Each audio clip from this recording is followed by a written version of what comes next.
Hello बच्चों। ये एक समांतर श्रेणी दी हुई है, अर्थमेटिक प्रोग्रेशन जिसे कहते हैं। ये अर्थमेटिकल प्रोग्रेशन का क्वेश्चन है जिसमें हमें अर्थमेटिकल सीरीज़ का सम फाइंड करना है। तो सबसे पहले सम का हमें फॉर्मूला पता होना चाहिए कि सम का फॉर्मूला क्या होता है। तो देखिए बच्चों, सम के दो फॉर्मूले होते हैं।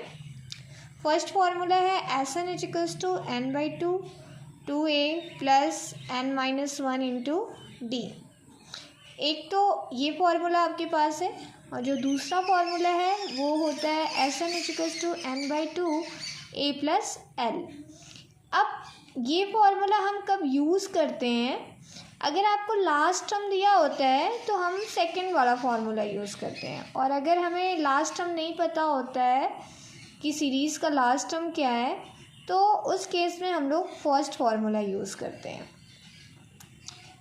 ये हमारा जो गिवन क्वेश्चन है उसमें हमें फर्स्ट टर्म पता है। फर्स्ट टर्म क्या है? 1 है, और लास्ट टर्म हमें क्या दिया हुआ है? 10 दिया हुआ है।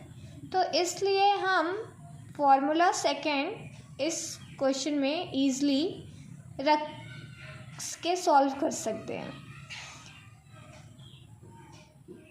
फार्मूला के अकॉर्डिंग आपको n पता होना चाहिए कि जो टर्म्स हैं वो कितने हैं। तो टर्म्स फाइंड करने के लिए क्या होता है कि आप ऐसे सीरीज़ को एक बार देख लें तो भी 1 to 10 नंबर लिखा है, इट मीन्स n कितना होगा? 10 होगा। या फिर n फाइंड करने का एक फार्मूला होता है, आप उस फार्मूले से n फाइंड कर सकते हैं।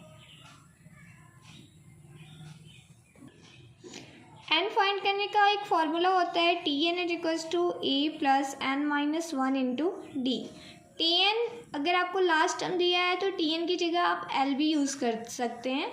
और जो हमारा सीरीज़ था उसमें TN मीन्स लास्ट टर्म जो है, TN मीन्स तो वैसे होता है nवां टर्म, बट हमें यहाँ पे लास्ट टर्म भी यूज़ कर सकते हैं, और उसके लिए formula L=a plus n-1 into D होता है। तो वहाँ पर L की वैल्यू कितनी है? 10, और ये हमारा 1 है।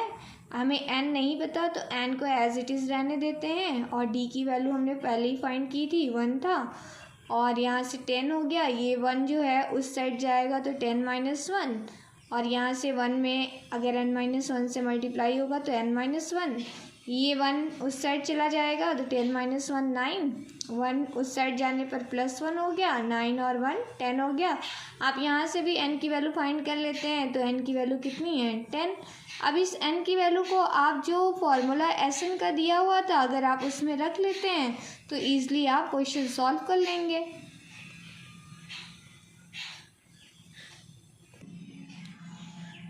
SN n की वैल्यू थी 10, तो S10 हो जाएगा। यहाँ पे n की वैल्यू आप इस सेकंड फार्मूले में रख लीजिए। n की वैल्यू क्या है?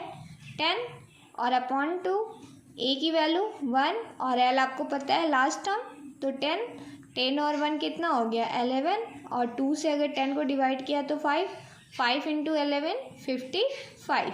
तो यही आपका क्या हो जाएगा? गिवन सीरीज का आंसर हो जाएगा, सम हो जाएगा। Sum of the series equals to 55। Thank you for watching.